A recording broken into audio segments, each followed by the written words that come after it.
ఇదంతా కూడా రోడ్డు భద్రతా నియమాలను ఖచ్చితంగా పాటించాలని ప్రజలకు అవగాహన కల్పించే కార్యక్రమంలో భాగంగా ఈరోజు షెడ్యూల్ ప్రకారం ఈరోజు ఈ వాకుదార్ అనేది ఈరోజు ఇక్కడ నిర్వహించడం జరుగుతుంది. ఇదే విధంగా హిందూపూర్లో అండ్ అదర్ టౌన్స్లో కూడా నిర్వహిస్తున్నారు. ఈ నెల మొత్తం కూడా రకరకాలైనటువంటి కార్యక్రమాలు ఉన్నవి, అవన్నీ కూడా ఇంప్లిమెంట్ చేస్తాం. ముఖ్యంగా హెల్మెట్ ధరించాలనేది ప్రధానంగా తీసుకోవడం జరిగింది. రోడ్ యాక్సిడెంట్స్ జరగటం వలన ఒక మర్డర్ కేసు కంటే అదర్ బాడీ అఫెన్స్ కంటే కూడా ఎక్కువ మంది చనిపోవడం జరుగుతుంది.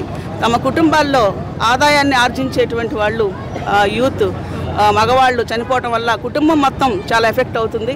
ఈ విషయాన్ని కూడా పబ్లిక్ అందరూ గమనించి రోడ్ సేఫ్టీ అనేది భారత పౌరులమైన మన ప్రతి ఒక్కరి యొక్క బాధ్యతగా అందరూ గుర్తించాలని చెప్పి మన విధుల్లో మన బాధ్యతల్లో ఇది ఒకటిగా భావించి రోడ్డు భద్రతా నియమాలు పాటించి ప్రజల యొక్క ప్రాణాలను కాపాడడానికి ప్రతి ఒక్కరు ముందుకు రావాలని చెప్పి ఈ సందర్భంగా తెలియజేస్తూ రోడ్డు భద్రతా నియమాలను అందరికీ తెలియజేస్తూ స్లోగన్స్ ఇస్తూ మనం ఈ వాక్దాన్ని పుట్టపర్తిలో నిర్వహిస్తాం.